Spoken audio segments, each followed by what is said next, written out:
Hello, everybody, and welcome to the Utopia live show. Reagan is with us today, but her camera is not working, so she's there. Her face just isn't. Hi, I don't know what's wrong. Google hates both of my computers. It doesn't like either of them. That's just so unfortunate. And like nobody, if you guys have any tips or suggestions as to what Reagan should do in this situation, please let us know down below or on Twitter, because this thing has to stop and we don't know how to change it. So if you guys have any tips, let us know. But today we're going to be talking about our March book of the month, because March is now gone, and it is The Valiant by Leslie Livingston. And this book is pretty much like a gladiator story that's totally badass and awesome. And Reagan, since you're better at summarizing what the books are about, would you like to give them a brief summary? Sure. Enjoy the beautiful avatar face that is my face currently. But this is a story, it's kind of historical fiction mixed with a bit of fantasy. It follows our main character, Fallon, who is a Celtic princess. I said Celtic on accident in my review video. I felt really dumb. She's a Celtic princess, and she has been raised her whole life to be a kick-ass warrior, basically, simply put. And at the beginning of when she's younger, Caesar lands on the shores of her homeland, which is Britannia, and he basically kills her sister and kind of takes over, essentially. So she vows to get her revenge and to kill him. Later in life, at the eve of some very dramatic happenings, she's actually kidnapped, sold into slavery, and is purchased by a gladiator school in Rome to be a gladiator to fight for Julius Caesar, the man she's vowed to kill. So there's that. Very nice. I feel like I should just hire you to summarize every book ever whenever I have to do a book haul or just a review, because Reagan's just way better at doing it than I am. So yes, this book, I really enjoyed it. I guess I'll start with my opinions on the novel, and then Reagan, do you want to go next? Yeah. Sounds good. Okay, so I really love this novel, not just because it mixed Celtic mythology into it, because I really love anything that has to do with that type of mythology. It's one of my passions, and I hopefully will go into a more concentrated field in Celtic folklore mythology later on in my educational career. And I just thought it's so interesting, all these just legends, and I just loved it so much. And I also really like the fact that, Fallon, she's an awesome character, and she's totally badass. And I think that the whole entire storyline was really awesomely done, because yes, it has lots of historical matter in it, but it didn't seem like you were being force-fed this information about the history behind it. Since it was mixed in with this mythology factor, it made it so much fun to read. And I love reading any historical stuff. I can read a bare bones textbook and be entertained, but I think that from an outsider's perspective who doesn't necessarily like to be force-fed history, this book is amazing for them. So I really enjoyed it. I give it a 3.75 out of 5 stars. Yeah, I totally agree with a lot of what you just said. I thought it really took a lot of, it's historical fiction, so I feel like it took a lot of great inspiration and really utilized the time period that it's set in really well. I mean, it's such a rich moment in time. It also is so far removed that you can kind of take it in directions you want to in terms of adding your own fantastical spin on it. Also, it just, again, there's just so many places to go. The fact that, the hand-to-hand warrior combat, but there's also all the politics of Rome itself, which I think is just really interesting. All the backstabbing, all the front stabbing, all the stabbing. It's pretty cutthroat in Rome. And I really appreciated that was integrated pretty well in the novel. On top of that, I don't know. My favorite part I really liked the female friendship in this book. I loved Elka. I thought she was hilarious. And how they interacted with each other, I thought was really funny. And I really, really liked it a lot. That was probably my favorite part about the book. I also really, really liked it. I think I gave it, again, a 3.75 out of 5 stars as well. Awesome. Excited. So I have a few questions that I have to start off our discussion on it. And they're kind of generalized questions that for you guys who have not read the book, you guys will get to be entertained by it as well. So the first one is, what is your favorite part of this novel? What aspect of it did you love the most? I think I just kind of mentioned it. I loved the friendship, and I loved the relationships. I also just appreciated how badass Fallon is. It's she at a base level at the beginning of the book was already super amazing. And then we got to see her train, get stronger, and become even more amazing. And I also thought the gladiator fights were really cool. In fact, I actually wish we had more gladiator fights because I just liked it. I thought it was such an interesting just action sequence to read, and I really appreciated that. Yeah, I think that's probably my favorite part of it. Yeah, I agree with that because like honestly, I love really well-written fight scenes because it inspires me because fight scenes are hard to do. And so I really enjoyed them in this novel because it really was done well, and especially in the style it was. Like, you don't really think about fight scenes as the gladiator style of it all the time. Mostly, like, in books that I read, like a lot of them don't center on, ancient Rome and all that gladiator fight style. So I found it really interesting that they were fighting in the way that they were, and I found that so just cool to learn about. And I also, like how I mentioned before, just the mythology factor of this whole entire novel. I was so gripped by it, and I was just like feeding into it because I love that as well with so much passion. And it was really fun because I knew the mythology of it, and I found that like super cool and kind of rewarding. I'm like, oh, so all my documentary watching has finally paid off. Yeah, I know. It was definitely, I don't know, this isn't even my area of specialty in terms of history, but obviously I have like a pretty large running knowledge of Roman history, which is just it's just a fun setting. I liked that there were some history Easter eggs in there. It was fun to see Cleopatra, even though she was a really minor character. Like, I was still not expecting that. Yeah, I thought that was like a really nice touch, and I really appreciated that. And I just thought it was really, really fun. I liked that as well. Yes. So my next question, I'm kind of going around on my little list that I have here. You mentioned how you like the friendship in this book. So there are many badass girls in this book, and what book would you recommend to people who like this book and love the badassery of these female characters? What would you recommend them to read next? Because off the top of my head? Yeah, it's a hard one because I feel like so much female empowerment is in books nowadays, and I feel like a part of that is just like making sure, like, in my own opinion, that the female characters aren't pitted against each other. Not all of them. They also should have this like solid friendship because it's not about mean girls anymore. It's about joining together and bonding and being friends and being there for each other. And I love that aspect about it. Exactly. I mean, off the top of my head, I would say Truth Witch is a really good one because that's about two female best friends who are witches, like badass, fighting, like their friendship is so important to both of them, and I just really love that story for that. I really like them together. But there's also things like the Kiss of Deception series has a lot of good female characters, a lot of a really great range of female characters, and I love the main character. She's so smart, and she can just tear people to pieces with her words, and I live for it. Yeah. I'm trying to see my bookshelf. The last one I would recommend would probably be like the Queen of the Tierling, because Kelsey is, I really respect Kelsey as a main character because she's not perfect. Yeah, I love tries really hard. Like, she really is just trying to be the best leader that she can be, but she's not perfect, and she has to learn from her mistakes throughout the series, and I just really respect that.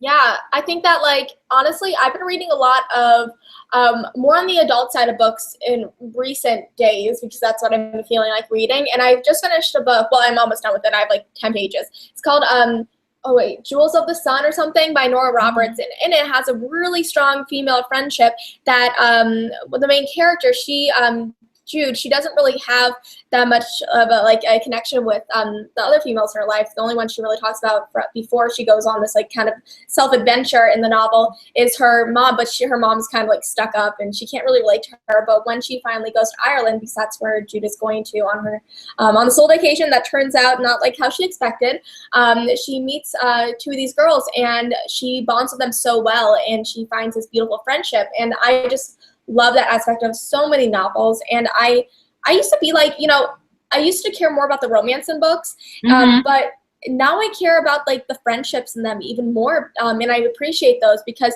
romance is amazing, but I like to see other types of relationships in novels too, besides romance, because it's nice to see how the character reacts with other people. Totally. And honestly, one of my least favorite in terms of relationships in this story that I just wasn't that, like, I still liked it, but it was like, I was like, I could do without it. Like, give me more Elka. That was like, one of my questions. I was like, it. I didn't need it. I was like, I don't need a romance.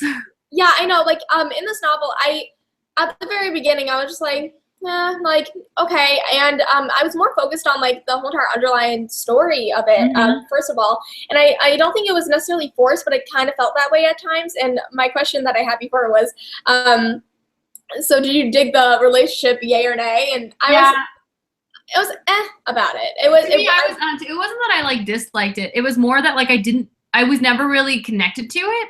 But, like, I'm happy she was happy, but I also didn't feel like I was really rooting for or against. I was kind of flipping through maybe those sections a little faster than other sections because I was like, all right. I know. I love the other aspects of the book so much, and I felt like those really, really had the strength that the romance lacked. And so, yeah, I found myself skimming through those, not too badly, but, like, I felt myself wanting to get to the next scene because I was so excited for it. I was so excited for more of the badassery and awesomeness. Okay, so the next question I have, before we go on to the questions other people may have online, is Fallon's Guide. This actually pulled from a review on Goodreads because I really liked how she worded it. But Fallon's guided by the Morrigan, the Celtic goddess of war/death. And so I was wondering, how did you like that aspect of the mythology in this? Like, because I found it so awesome. First of all, I love the Morrigan. I think that is such a cool mythological story, and there's so much in there that you could use in your writing. And I know that I don't read enough of the Morrigan in stories, and I want more stories of her after reading the Valiant. Just the whole entire. I know. Is it Morgan or Morgaine? It's probably Morgaine. I thought it was Morrigan. I could be wrong. But it depends on spelling because I mean I can look it up and see. Oh, it's not that big a deal. There's Celtic spelling and then there's the Americanized. I really agree with you. I really liked that element. In fact, I almost wish there was a little bit more. That might just be like my fantasy nerd coming out, but like I almost wanted her to like take it a step further and like add another element of like death or something, like I really liked that was like her leading goddess, and I really respected and appreciated that. I thought it was a really cool element. I almost wanted more backstory on her in relation to like how it impacts like her family, and then I wish there was more magic because I just liked it so much. I thought it was such a cool idea. I know, I love that, and when it was mentioned, like I didn't really. Like, when I read the back of the book before I went into it, I was, like, expecting more of the history-based. And then when the mythology's brought in, I'm just like, guys, I'm such a mythology nerd when it comes to Celtics, like, folklores and tales and all that. So I find them all so interesting and different because not all of them end happily. And I like that. A lot of them end in despair and sadness. And I kind of like that aspect of it. But, like, the Morrigan is just such a fierce story. And it's, like, so cool. Perfect. She's in video games too, and every time she's in video games, I just get so irrationally excited. Sorry, I'm like, there's a bug that was in front of my face. I was like, yeah, I know, but like, I feel like there should be more Morrigan in everybody's. I know, like someone needs to just do a retelling of that. You should do a retelling of that. I know, Reagan. Make it really dark and scary. I'll read it. I'll be your editor. I'll give you good ideas. Yeah, let's do that. And like, let's make everybody really sad at the end of it. But like, and really just like feeling like, what? But like, then they're kind of satisfied because they're like, but that was really good because it didn't end really happily. Honestly, I think more books should end on a bittersweet note. Yeah, because I honestly think that, I'm all for the happily ever afters. But I find that like, I read a lot of books now that have endings, and they're good endings, but I always want it to kind of be either left open or not have ended as happily as it did, because I'm like, this is just unrealistic. Oh, kind of like City you really should read. I've been reading a lot of stuff that's not like that at all. I've been reading a lot of stuff where I'm like, man, that really took me through the ringer, and here I am on the other side. And I'm what book? You should read the Queen of the Tierling series. Oh, I have read the Queen of the Tierling. Well, no, read the rest of it. Read the rest of it. It's so good. It's so good. So good. The ending will it will make me feel a lot of things. Yeah, it was like, good wow. though. It was really good. I feel like more books should make people cry, and I know how bad that sounds, but like not cry because it's sad, but cry because they're just so in despair while reading it. And I find that like I've never felt totally in despair. Yeah, I'll be like, why did that have to happen? Because I feel like lots of emotion when something happens to a character, but I'm like more like okay, but like that kind of sucks, and I don't cry. Okay, I'm gonna see if we have any questions. We don't have any on Twitter yet, but one thing, what was I gonna say? I was about to say like another thing. Dang it! You know when I was about to say something really good. That was a question. It was amazing. It was amazing. It was so great. It just like it disappeared from my head like that. Oh gosh. It was about the like just like the twists and turns in this book. So like there's lots of twists and turns in this book, and I really applaud a book if I don't notice all of them coming. Some of them I did see coming, but like this book was just very, it was very just okay for history books, for example, books that are based in a historical time period with a major historical figure. It's easy to see how that is going to end, like the Tudors. But this one, you know, she's not a historical figure per se, and like I thought that was a fun feat in itself that Leslie Livingston did, because I was, you know, I went into, I'm like, first thing I thought was, is Fallon an actual historical figure? And no, it wasn't. But like, you know, I like having history, but not knowing how it's gonna end. Right. I agree. No, and I think that's why I love historical fantasy or historical fiction, because I get really caught up on the details. Like, I actually have a really hard time reading Russian historical fantasy because I am like so on it. I'm like, that doesn't make sense. Well, specifically, for example, like I appreciated that Caesar was a character, but it wasn't like she was trying to date him, or it was any type of even trying to deal with Caesar a lot. Because I find with some historical fantasy that I read, like sometimes in historical Russian fantasy, they'll be like dating the Tsar. I'm like, that doesn't even make sense. Like that would never happen. And the Tsar is not that nice. Like because then, you know, if they make Caesar the love interest, or they make the Tsar the love interest, they have to make them much better than they actually were in history. I'm like, that's not how, like, that's not how they're notorious. That doesn't make sense. But I really like when books like this take a character that didn't actually exist, but can have them be a player within the actual parts of history and maybe change them. That's fine. But not really changing prominent historical characters that should act the way they have acted, you know? Exactly. And I'm glad you brought that up, because that's so freaking true. Because I know, Reagan, you've recommended one of my favorite books ever, and that was The Bronze Horseman. And, you know, I loved how they were players in this grand scheme of things, but they weren't major players, but they saw everything happen through, you know, fictional characters' eyes. And, you know, a lot of books, like if they want to take a main character and make it into somebody who is a real person and change their persona in a sense, like I'd rather have an alternative history behind that. Because like for example, one of my favorite books is Wolf by Wolf by see, that does it really well. It takes like Hitler, but like twists the whole entire story, and no, Hitler's not a love interest. Well, and they never make Hitler good either. So like, that's why I'm like, I'm so worried that somebody's gonna make that big mistake, and I'm like, no, you should never do that.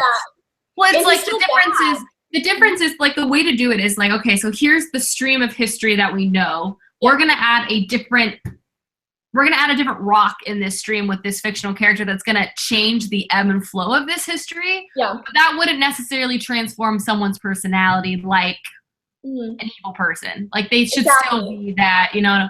They should be the person that they are. And like another example, what was it?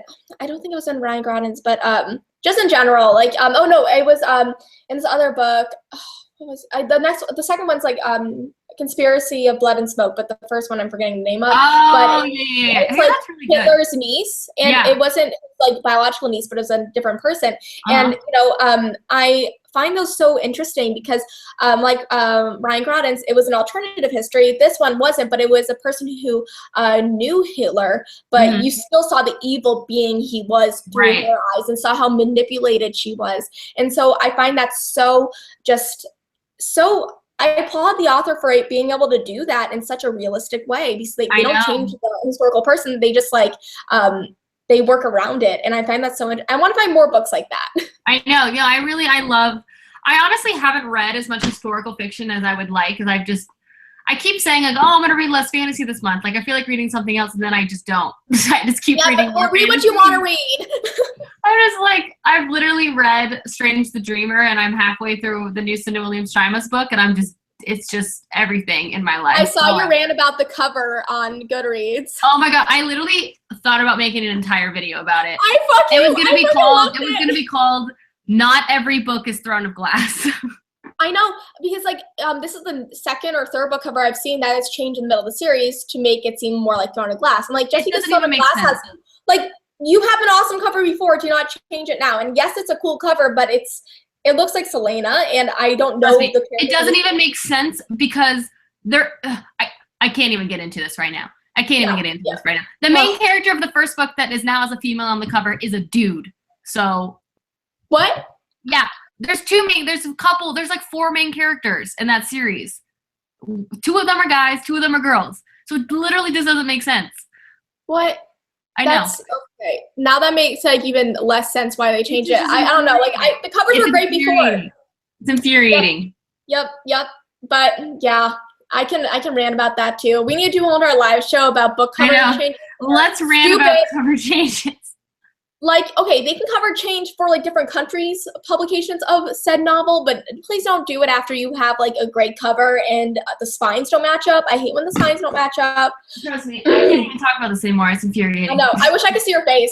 Okay, so we read an awesome historical fiction / fantasy novel this past month, and now we shall tell you guys what we're reading this month. And we already announced it, I believe, on our wrap-ups and TBRs and stuff.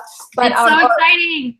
I'm so excited. So we are going to be reading Royce Rolls by Margaret Stoll, and I'm so excited for this book just because have you seen all the buzz about it online? I saw the trailer, and it just sounds so refreshingly so fun. Both you and I are so swamped with homework in college right now. It just sounds like a nice, fun, refreshing read. Yeah, yes. It sounds hilarious too. Yeah, so like when I first read the description, and we're working with Freeform Books on this, so I'm so excited. But when I first read the description, I was kind of hesitant because I was just like, I don't know if this sounds very teeny boppery, teeny, whatever that word is. It sounds like a teeny bopper, yeah. Teeny bopper. Oh, the bug got in my face. It's like a little gnat. But it seems like something I would read when I was younger. But then I started reading even more reviews and seeing everybody read it and describe it themselves. And then I started reading the first chapter, and I'm like, oh, and then I saw the book trailer that they had, and and I'm not a reality show person. I like watching. Really? Which one is your favorite? Oh yeah, I watched so much Real Housewives. Like, I was so excited about this. I was like, this is literally so up my alley. Like, this is hitting all of my secret guilty pleasures right now. So that's gonna be really interesting because you are a reality TV addict, and I'm not. But you watch it. I don't watch any reality TV shows. I now and then watch Bachelor and Bachelorette, but like I don't have a TV, so I don't really watch that type of stuff. But and then I usually watch TV shows that are either like on the premium channels that are like either very dramatic, fantasy related, historically based, and I watch a lot of heavy stuff like I read, but then like this comes out of nowhere and I'm like, hey, I think I might like this. And so I'm really excited about it. Want me to give a quick description or try to because I suck at descriptions? So I can do it if you want me to. Okay, I'm gonna try, and if I do it fail, okay, I can do it. I believe in you.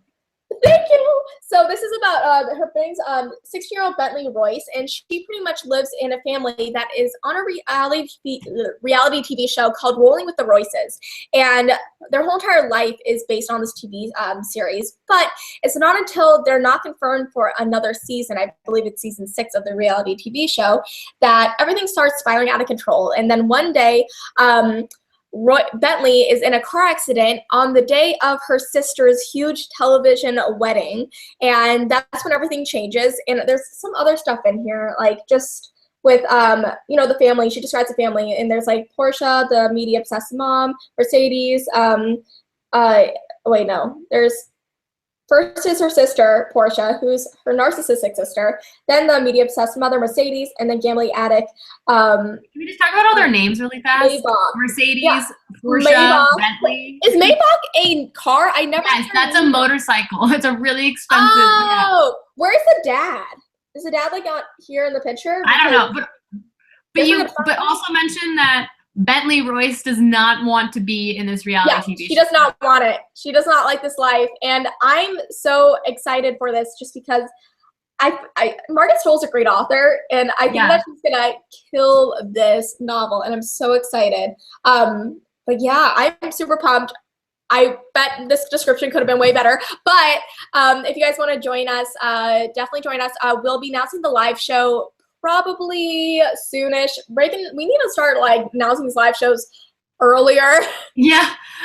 We've been so busy though, like school and you're graduating. Yeah.